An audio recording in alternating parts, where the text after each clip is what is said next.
If you're applying to residency, it can feel like the match is a black box. You submit your rank list, programs submit theirs, and then an algorithm decides your future. It feels opaque, almost arbitrary. Like the most important professional decision of your career is being made by a system you don't fully understand. But here's the assumption I want to challenge. The match is not designed to favor programs.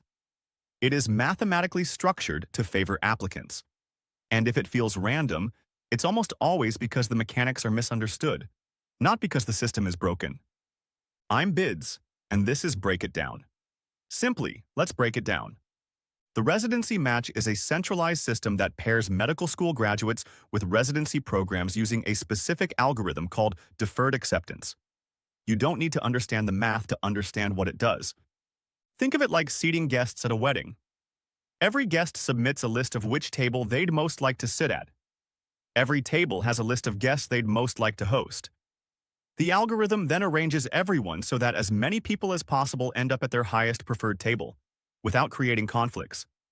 And crucially, no two people are left wishing they'd been paired with each other instead of who they got. The goal isn't perfection, the goal is stability. Once everyone is placed and no unmatched pair would both prefer each other over their current assignment, the algorithm stops.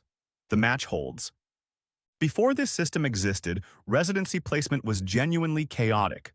Hospitals made offers early. Applicants felt pressured to accept before they had all their information. Exploding offers were common. Accept now or lose the spot. Decisions happened under duress, and the people with the least leverage were usually the applicants. In the early 1950s, economists and medical administrators built a centralized process specifically to fix this imbalance. The algorithm that emerged was designed around one principle. Applicants are always best served by ranking programs in their true order of preference. Not strategically, not defensively. Honestly. The math was built to reward honesty and punish gaming. So here's exactly what happens once rank lists are submitted. Step 1. The algorithm starts with everyone's first choice. Each applicant is initially considered by the program they ranked first. That program tentatively accepts applicants based on its own ranked list up to the number of available spots. If a program has 5 positions and 8 applicants ranked it first, it holds the 5 it ranked highest. The other 3 aren't rejected yet. They just move on. Step 2. Displaced applicants move to their next choice. If you weren't tentatively accepted at your first choice, the algorithm automatically moves you to your second. That program evaluates you the same way. Nothing is permanent yet. Everything at this stage is tentative. Step 3. Programs continuously reevaluate. Here's where it gets important. If a program tentatively accepted you but later in the process receives an applicant it ranked higher, you may be displaced. You then move to your next choice automatically. This keeps happening, iteratively, until no more moves are possible. It's not random. It's optimization running in real time. Step 4. Stability is reached. The algorithm stops when no applicant and program exist who would both prefer to be matched to each other over their current assignment. That's it. That's the finish line. Stability. Now here's the part that surprises almost every applicant who hears it for the first time. Programs cannot see your rank list at any point, ever. Your rankings are completely confidential. The algorithm sees both lists and optimizes. But no program knows where they fell on yours, or whether you ranked them at all.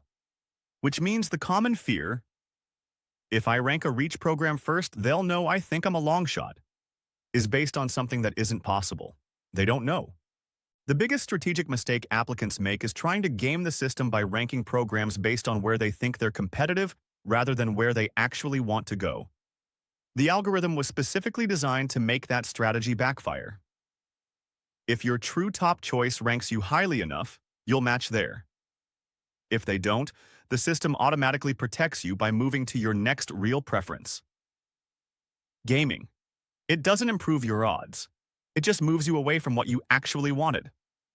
Now, if you are a military medical student, whether you entered through HPSP, HSCP, or USUHS, the match process works differently than what we just described.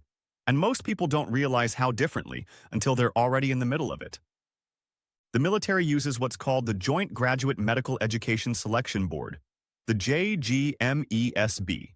And while the civilian match is driven almost entirely by algorithm, the military board is exactly that, a board.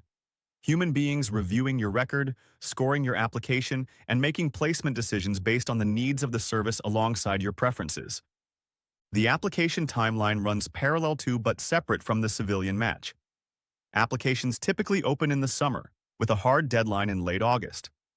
No new applications are accepted after that date without written approval from the GME director. You have until mid-October to modify your application and upload supporting documents. The board convenes in November, results are released in December, and you have a firm deadline in early January to accept or decline your selection. Miss that window and your training billet goes to the alternate list. No exceptions. The document package is more involved than a civilian application. Depending on your status, you'll need board scores, your dean's letter or medical student performance evaluation, transcripts, a commanding officer endorsement, fitness reports, a personal statement, and letters of recommendation.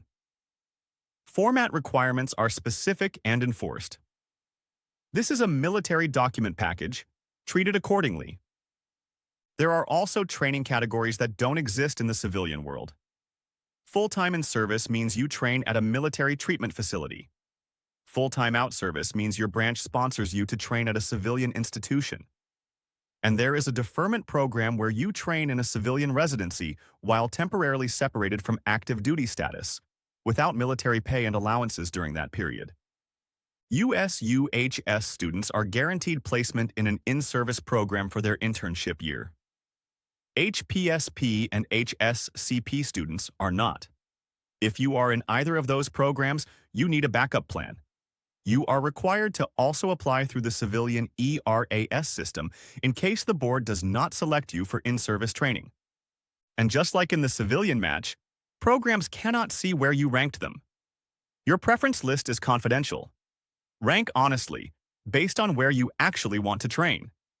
The military match is not harder than the civilian match. It is different. It runs on a different system, a different timeline, and carries the additional weight of service obligations and operational needs. Understanding that difference clearly and early is how you navigate it with confidence. The anxiety around match day, civilian or military, is real and completely understandable. But most of that anxiety comes from uncertainty, not from a system that's working against you. The match was built by people who watched applicants get exploited and decided to fix it. Rank honestly. Trust the process. Let it do its job. Next time, we'll break down how FAFSA actually works and why a financial aid system designed to help students somehow manages to feel like the most confusing form you've ever filled out in your life. Until next time, keep it simple.